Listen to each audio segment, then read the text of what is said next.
One Piece chapter 995 was a reality check for not only the Straw Hats but also the readers. It proved to us that the Straw Hats are up against an enemy like none other before. Not one but two Yonko, and on top of that 3 commanders, and on top of that 5 Toby Roppo members, and on top of that 2 more supernovas. It just doesn't quite make sense on the surface level for the Straw Hats and the Alliance to win against that. And last chapter Oda showed us that was true. Nami and Usopp could not do a damn thing against just the Toby Roppo members. Nami damn near died. And although Nami and Usopp are part of the weak trio, this fight in general is just really difficult. I expect what happened to them to happen to the rest of the Straw Hats in some sort of capacity. This will be a challenging fight where people are gonna be near death. But at the same time, I do think the Straw Hats come out of this battle on top. I just simply don't see how they lose here. WANO is the culmination of the entire New World journey that the Straw Hats have been on. Like ever since Punk Hazard, this is what it's been building up to. This is the climax. On top of that, with how many storylines are intertwined with the WANO story, you got Tama, you got the Samurai, you even have Kid and Killer in that storyline.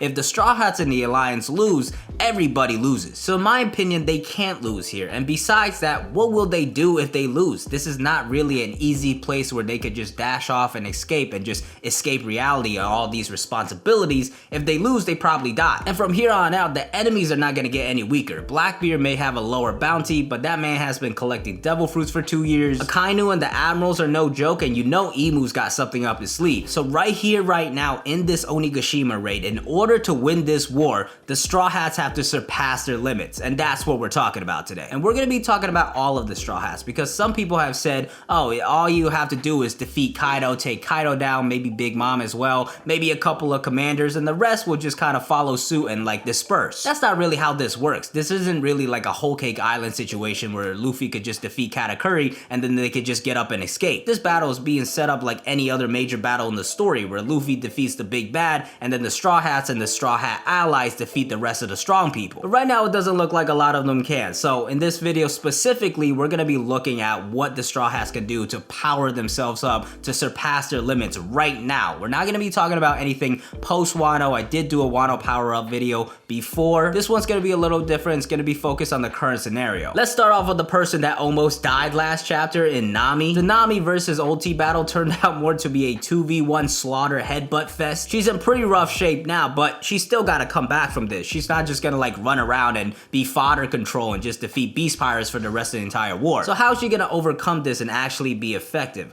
Well, for Nami, her main 2 weaknesses are durability and attack power, at least for right now. Durability has been something that's been part of Nami for a very long time. A lot of people refer to her as a glass cannon, which means she could deal a lot of damage, but she can't really take any. But hey, it looks like she tanked at least 1 headbutt from ulti, so you gotta give some props to her there. But as far as her durability weakness, I really don't see her getting an upgrade for it right now, and probably not far into the future either. Like, that's just part of her character. This is something she's always struggled with. There are a couple of options to potentially power her up that way. First and foremost, you have armament Haki, which is a very obvious one, but for Nami, I really don't see her getting it. It just doesn't make a lot of sense to me. She's not much of a physical fighter. We did see some of that very early on, but ever since she started fighting really strong opponents, when she got the Cleam attack, it's been a lot more focus on her being like a sorcerer and using like the weather to really attack her opponents. So her getting armament Haki really wouldn't make much sense to me when you have people like Chopper and Brook, much more physical fighters that haven't gotten it yet. Another theory that a lot of people discuss is Monet's Yuki Yuki no Mi, and the idea behind that is when Monet died in Punk Hazard, there's no real fruits there because that island was an absolute wasteland. So realistically, the closest fruits there were probably the oranges on Nami's trees. So the theory is that fruit is actually on the Thousand Sunny right now, and Nami either has that fruit already or is gonna find it later. As of right now though, I definitely don't think she has it because she was literally on the verge of death last chapter. You would think she probably would have like tried everything she can and ate that fruit. I do really like the idea of it because it's snow and it would really work well with Nami and her weather attacks, and plus it would give her a big boost in durability. But for right now, I don't think she has it because she should have used it already. And I don't really see any options for her upgrading her durability, and I don't really think she needs it either. Like, her weak durability has been part of her character for a long time, but seeing her struggling and taking damage but still winning her fight fights has been what makes her fights great. Against people like Miss Doublefinger and Khalifa, she took a lot of damage, but she still in the end found a way to win. So in my opinion, Nami's big upgrade has to come in attack power, which is simply not enough right now. And this answer is kind of basic, but I honestly think it's just gonna be Zeus. Honestly, I was always against the idea of Nami keeping Zeus for a very long time,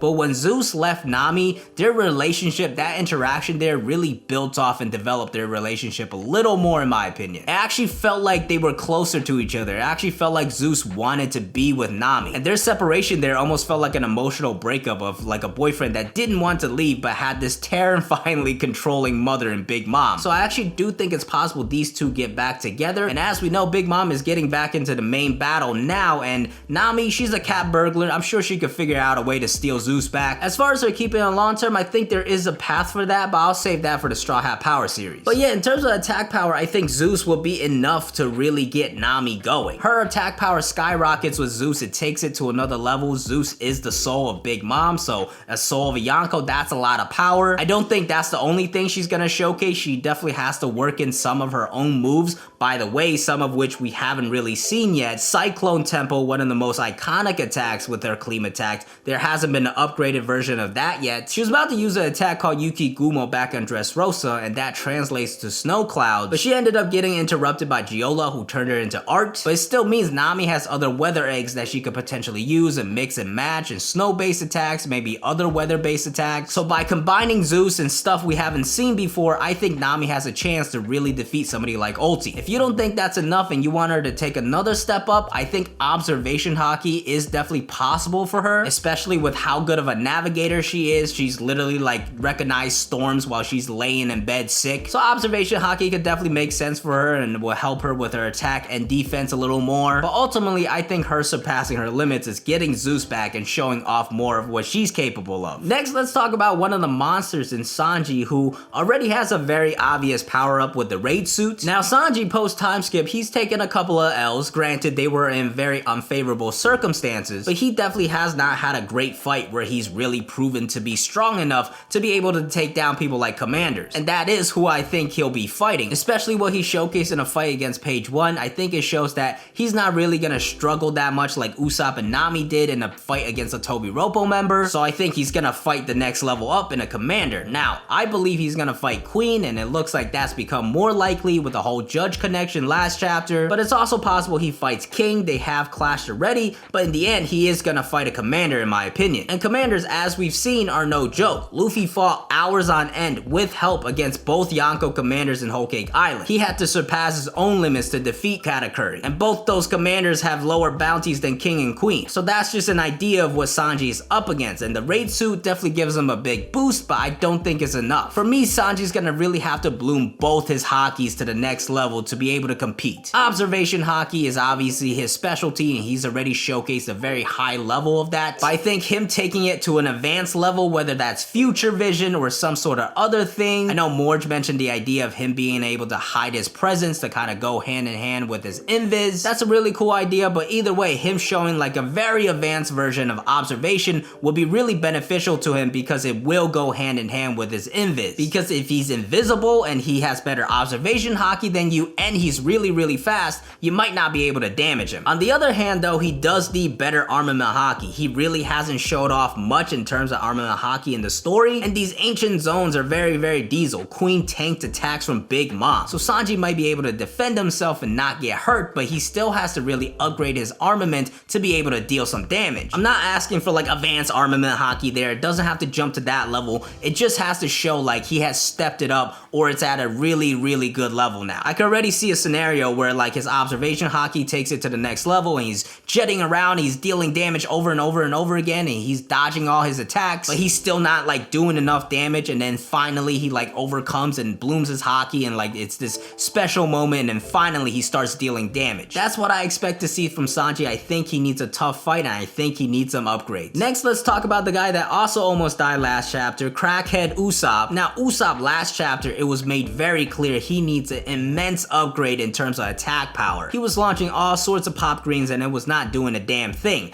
And like if you think about it, the pop greens were what he trained for 2 years for. That was his main upgrade during the time skip, and now it's completely useless. So this is very interesting because now he really needs an attack power-up. So does that mean he gets armament haki maybe? And I know that doesn't make sense, especially what I said with Nami not being a physical fighter. Usopp is definitely not a physical fighter, but maybe because he has an understanding of observation haki, which he already has, he could kind of use that to get armament haki. I think Sea Stone is going to be a big upgrade for him post Wano, but right now I don't know where he's going to get his hands on any. So for right now, in terms of an attack power upgrade, it could be armament haki, but Usopp could definitely figure stuff out already. Like all his fights, he's always figured out a smart way to defeat his opponents. Right now he is with Tama, he will for sure use the DB Dongos to his advantage, but I think he'll come in more controlling the gifters and maybe some of the numbers. I said this in my chapter review, but it would be very broken if it actually works on zones. Plus another factor is Page 1 and Ulti both have their mouth covered. So against an opponent like Page 1, I think Usopp is gonna have to really figure out a way to increase his damage power, and I think he'll figure out a way to really use the environment to do so. Maybe he finds a bunch of explosives or something and leads Page 1 there. Like he has to get smart with it. That's what he does as a sniper. Honestly, I have no idea how he's really gonna figure it out. It's hard to predict Usopp's fights, but one thing I know for sure we need to see is his improvement in observation haki. That will definitely help him a little bit for not getting headbutted and attacked, and that would definitely help him a lot in attack as well. Him being able to sense what's around and kind of leading Page 1 to wherever he needs to be, and then figuring out better ways to deal some damage. I think Usopp could do it. I believe in you, Usopp. But next, let's jump to the person a lot of people are excited to see fight in Wano, and that is Zoro. And with Zoro, it's very obvious where his path of progression goes.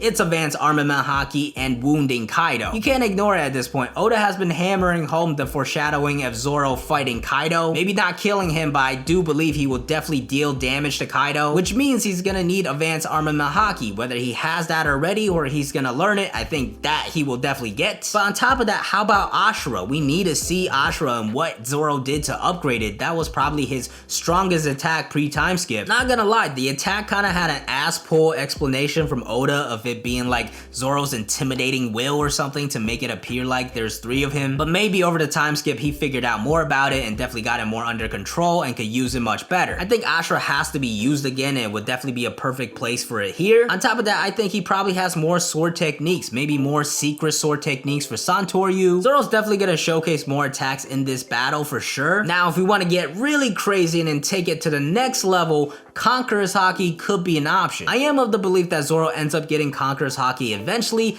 I just don't know if it would make sense in Wano, because as far as we've seen, it's really just fodder control. We do expect it to be more than that, but if it turns out that Zoro either awakens it in Wano or learned about it during the time skip to a greater level than Luffy, I just don't think that makes a lot of sense. Zoro fans will be ecstatic, but I just don't see that happening. If you want to get really wild, of course there was that conversation about turning Emma into a Black Blade. Maybe he doesn't here, but it doesn't make a lot of sense in my opinion. The only Black Blades we know are Shusui and Yoru, so it seems like it takes a lot of battles and a lot of Haki to be able to turn a blade fully black. Oden couldn't do it after all those years and all those battles. Zoro doing it right now would be kind of weird. Unless it's something like it takes all the Haki that's been built up and now Zoro just had to give it like one last push to make it black. Oh yeah, and the final crazy theory for those of you that believe in this, Zoro opening his eye and showcasing some crazy like demon powers or advanced observation haki. I honestly believe that scar is just a scar from battling Mihawk, but we'll see. But yeah, in general for Zoro is gonna be getting advanced observation haki and also showcasing different techniques like Ashura. Next up, let's talk about the doctor who might be falling to a disease soon, and that is Chopper. Now, I talked a little bit about this in my chapter review already, but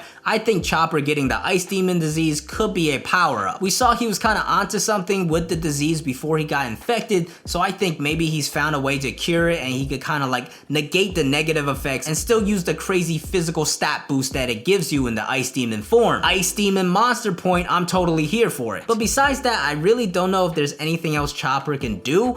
I don't think he's gonna get a very serious fight in Wano in the first place. I think his main role will likely be as a doctor and curing diseases. So for Chopper, I think what he has to do is prove that he's the best doctor in Wano right now, which is very difficult because we do have Law and Marco. So Chopper, if you could do that, that's all I need. And maybe show off a little bit in a little fight here and there, maybe some Ice Demon Monster points. But Chopper surpassing his limits will really be him as a doctor here. Next up, big boy Jinbe, and for him, he really doesn't have a lot of limits to try and surpass Surpass. He's an experienced veteran at this point, and he's probably at his max power already, but his max power is already very strong. So for Jinbe, he's just got to show off what he's capable of. Like, he's finally with the Straw Hats. We need to see him in an actual fight. Oda's already shown him a lot here and there, doing his fights and being a big part, but he needs a serious fight as well. Probably against a commander. Jack will be one that makes sense because they're both fishmen. But overall, from Jinbe, we just need to see him in a serious fight in general. We see some fishman karate, some fishman jujutsu,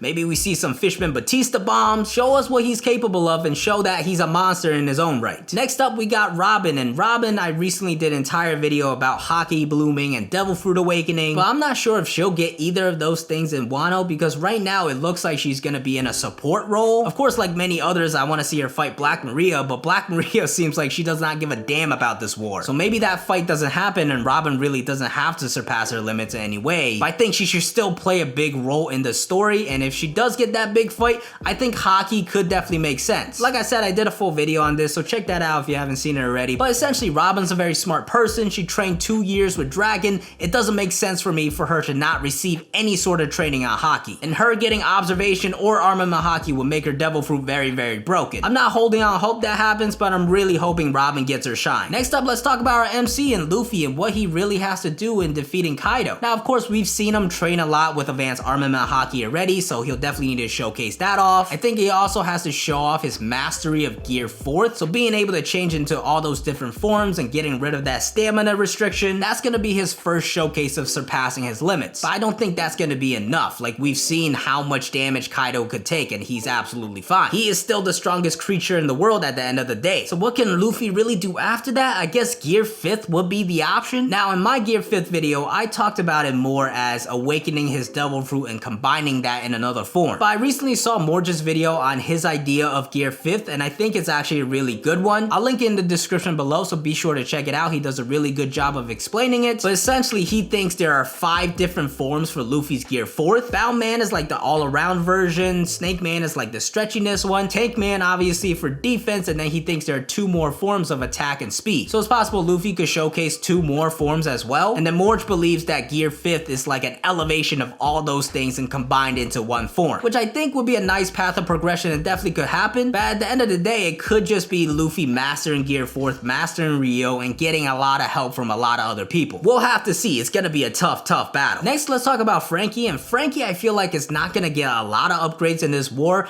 I think he's a person that's already very, very strong. In a matchup against somebody like Sasaki, who I think he should fight, I think he's able to handle himself. He's got a lot of attack power already. Now, he is saying that he's running a little lower on Cola because of that radical beam that he used, so that might be an issue, but it could lead to him showing more physical skills. Might have gotten inspired a little bit by his fight with Senor Pink. But yeah, besides that, he showcased a lot with his upgrades already. Now, one thing I did mention in my Franky video is I want to see the return of Franky Kentara's form. That was a form that he was very proud of pre-time skip. I don't think he should have gotten rid of it, and I don't think he would have. I think he definitely would have tried to upgrade it, and that form's actually like effective now. Like, he's able to run really fast, and he's able to like rotate his body around and just shoot a bunch of weapons. But yeah, besides that, I think Franky's really strong already, and he's gonna probably have a really tough fight and still be able to win. Or maybe if the Sasaki and Kokoro theory comes true, he doesn't even have to fight that seriously. Did a video on that as well, so check it out if you haven't seen it already. As far as Haki goes, I don't think it would make sense for Franky to get either Hakis. He's a cyborg. All of his upgrades have been with like technology. Although he does fight physically, I just don't think Haki makes sense. So yeah, for Franky, I really just want to see Franky Kentara's form and just him in a tough fight. And now finally, we have Brook.